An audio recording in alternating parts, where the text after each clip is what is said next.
امام علی علیہ السلام منبر رسول پر اللہ کے بندوں کو درس اخلاق دے رہے تھے۔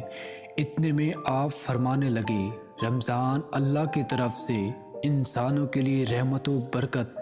اور بغیر کسی رکاوٹ کے ہر دعا پوری ہونے کا اعلان ہے، لیکن افسوس ان لوگوں پر جو روزے کے بعد بھی روزے میں نہیں ہوتے۔ تو کسی نے پوچھا، یا علی، وہ کون سے لوگ ہیں جو روزے کے بعد بھی روزے میں نہیں ہوتے؟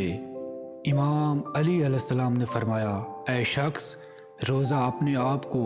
بھوکا رکھنے کا نام نہیں، بلکہ اپنے آپ کو متقی، پرہیزگار اور گناہوں سے دور رکھنے کا نام ہے۔ یاد رکھنا، جو انسان روزہ رکھنے کے بعد بھی گناہ کرتا ہے،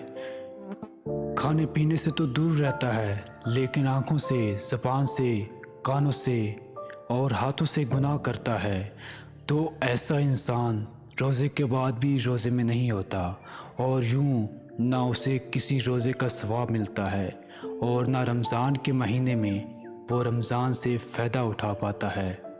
کیونکہ رمضان اللہ نے انسانوں کو اس لیے عطا کیا تاکہ انسان ان 30 دنوں میں اپنی فطرت سے جنگ کریں اللہ کے لیے، تاکہ ان 30 دنوں کا اثر آنے والا پورا سال اس کی فطرت پہ حاوی ہوتا رہے، اور یوں وہ اللہ کا نیک بندہ ہو کر اللہ کی رحمت تک پہنچ جائے۔